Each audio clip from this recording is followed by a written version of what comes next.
I'm Catherine Hansen. I'm here at beautiful Fort George Park in Prince George. When a nickel-sized bump appeared on 3-year-old Audrey's neck, parents Pamela and Ryan knew something wasn't right, but no one could have prepared them for the diagnosis they received. I'm joined now by Audrey with her mom Pam and brother Easton to share their story. Pam, what was the first sign that something was wrong with Audrey? The first sign was that one of her pupils was all of a sudden larger than the other, and about a week later she had a nickel-sized bump on her neck.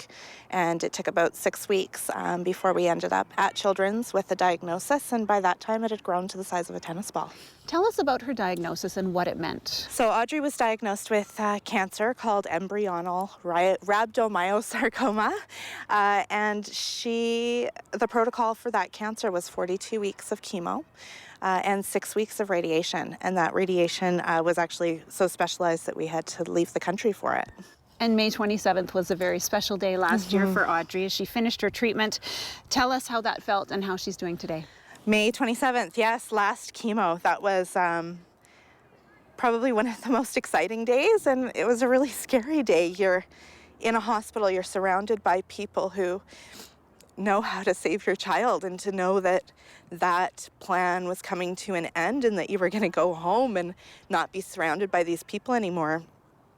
You worry every day that it'll come back. That's a pretty amazing day, but it's also a very scary thing.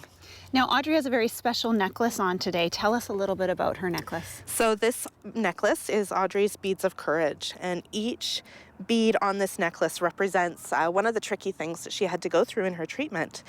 So there's black beads for pokes. There's, I think, a big string of them right here. Oh, these are not being able to eat before a treatment. There's chemo beads. There's nights in hospital. There's doctor's visits.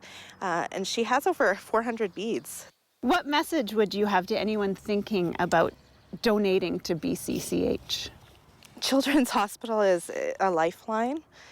I don't think you can ever understand what they do until you end up in that situation. They support the family. They save lives. They do research. They're always looking for new ways, better ways, ways that when you're told that there's no options, they're looking for those options for your family. Thank you, Pam. Thank you, Easton. Thank you, Audrey.